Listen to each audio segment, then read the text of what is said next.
Inclusion and diversity is something that's very important to us here at Cox. We want to use our positions in the world to build a better future and find better ways of doing things and helping our fellow men and women and the communities around us.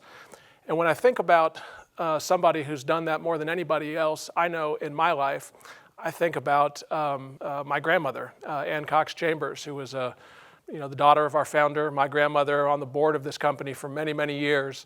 And amidst all of the other unbelievable things that have happened this year that we've all experienced, probably the most impactful one to me was my grandmother's passing earlier in this year. She was 100 years old, but when she passed away, we were reminded of so many things that she has done in her time, in her life, over a colorful century of life, from when she first moved to Atlanta to all the things she did in Atlanta.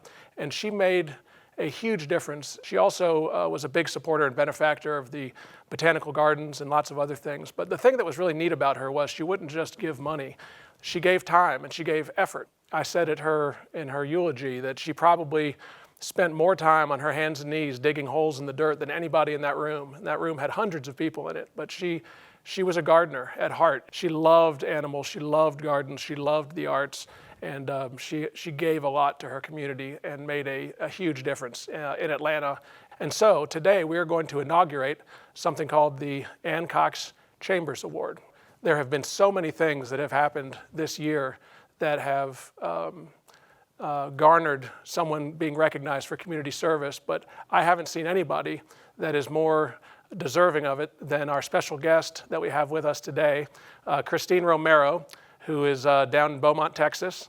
And throughout this year, she has been, she's a hardworking Cox employee, but she's also a hardworking philanthropist, you might say. Or she's been involved in her community. And when she was seeing the COVID pandemic rip across America and wanted to know how she could help, she decided to put that sewing machine back to work. So Christine, tell us a little bit about how you got involved in making masks in your community.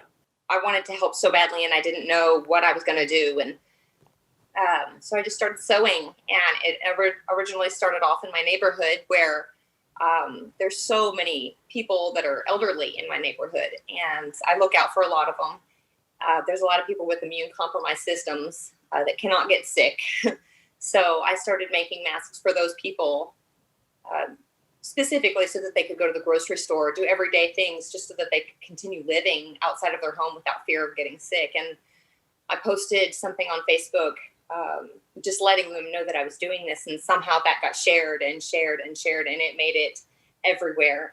And I was contacted by so many people.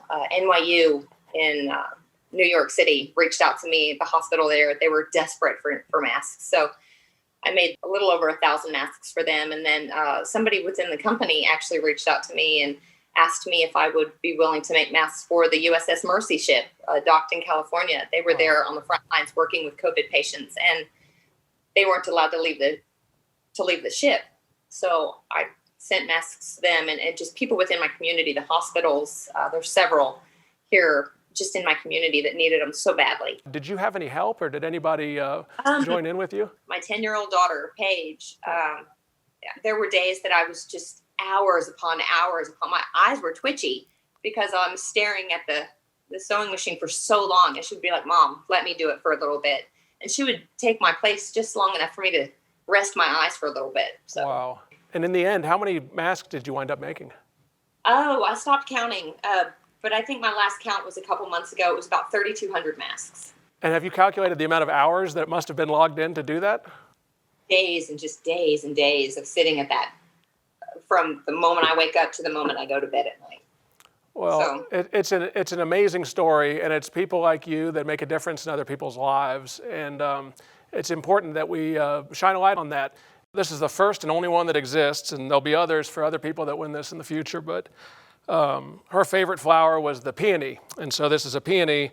And our nickname for her, since I was a little kid, was Honey. And she used to have a little, I don't know why we called her Honey.